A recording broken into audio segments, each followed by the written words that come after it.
I think the majority of Pokemon fans would probably agree that generally the main series Pokemon games are more enjoyable to play than the spin-off games.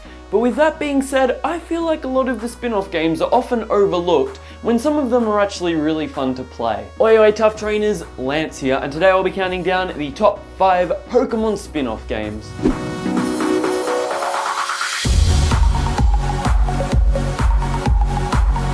At number 5 today, we have got the Pokemon Stadium series. I can only imagine how cool it must have been for players that were so used to playing Pokemon on a Game Boy with pretty crappy graphics to then go and see their Pokemon battle on the Nintendo 64 in 3D with great battle animations. It must have blown everyone away. I can just remember when I was about 9-10 years old at a friend's house for a sleepover, and I said to my friend, hey, you've got Pokemon Diamond, I've got Pokemon Pearl, we should totally have a Pokemon battle. And my friend's like, great idea, let me boot up Pokemon Battle Revolution. And I'm like, what is Pokemon Battle Revolution? I don't own that game.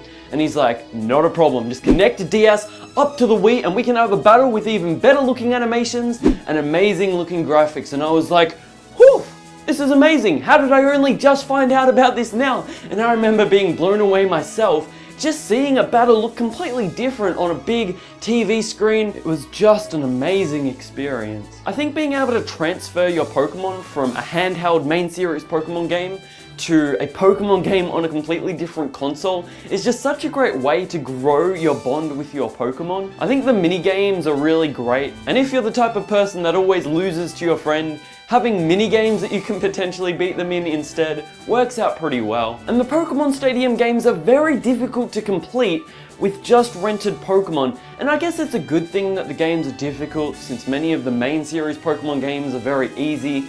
But it's just a shame that it's so difficult to complete unless you own one of the main series Pokemon games yourself. At number 4 today, we have got Pokemon Colosseum and Pokemon XD Gale of Darkness.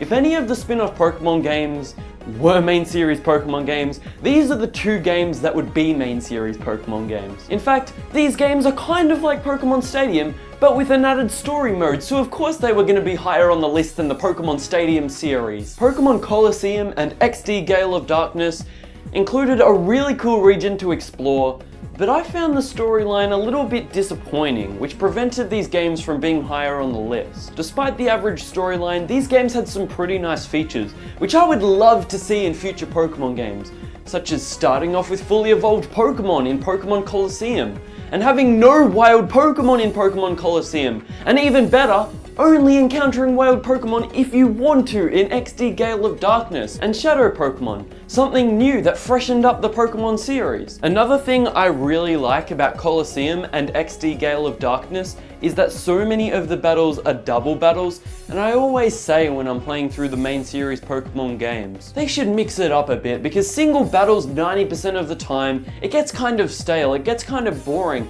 So it's so great that there are Pokemon games where you can finally do something other than single battles in just about every battle you do, and I found it a great way just to help me improve at double battling.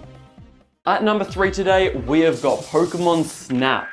Pokemon Snap may seem like it would be better off as a mini game in a Mario Party game than an actual game by itself, but surprisingly it's a lot more fun to play than it looks. When I went to primary school at the age of about 8 or 9, both my parents worked full time and couldn't pick me up from school at the end of the day.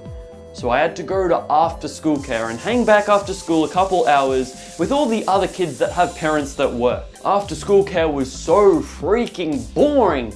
Except when they brought out the Nintendo 64 with Pokemon Snap. People literally fought over whose turn it was to play the next game of Pokemon Snap, and everyone was just addicted to it. I think one of the reasons Pokemon Snap was so successful was partially because of the really complex scoring system, which took into account the scale of the Pokemon in the photos you took, and the position of the Pokemon in the photos you took, and also the fact that some of the maps had really nice scenery. Pokemon Snap was a great way for me to learn the 151 original Pokemon, since I played Pokemon Snap before actually playing the Generation 1 Pokemon games or the remakes, but I'm still not really sure what it was about this game that made me enjoy it so much.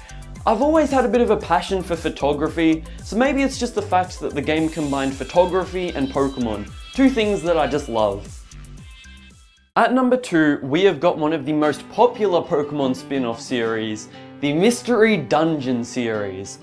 These games are so unique. Instead of playing as a trainer and playing as an actual Pokemon is such a cool experience that everyone should try. The Pokemon Mystery Dungeon games have some of the best storylines out of all of the Pokemon games, and some of the storylines are really emotional. I'll admit, these games can feel a bit repetitive and include a lot of grinding, but personally for me, that just adds to the satisfaction when completing the game. I've heard some people say that they don't like the Mystery Dungeon series because it requires a lot of reading, which can get pretty boring.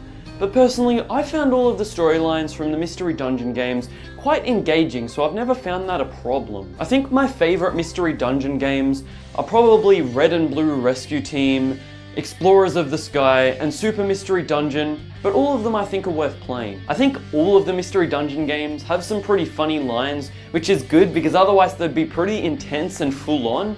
And I think especially Super Mystery Dungeon was one of the Pokemon Mystery Dungeon games that got me laughing out loud the most. And I also think all of the Mystery Dungeon games have really cool sounding soundtracks that suit the games very well.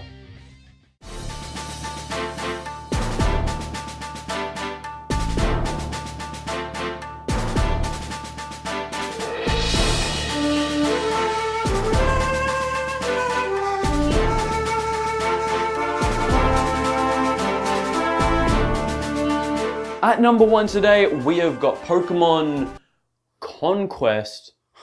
Dude, come on, I'm not falling for another one of your pranks. I know this is just a Fire Emblem game and not an actual Pokemon game. What are you talking about? You've never heard of Pokemon Conquest? You thought you'd try and prank me just so you'd get the chance to say, "It's just a prank, bro," like you always do. Okay, I admit it, you're right. It's not a Pokemon game.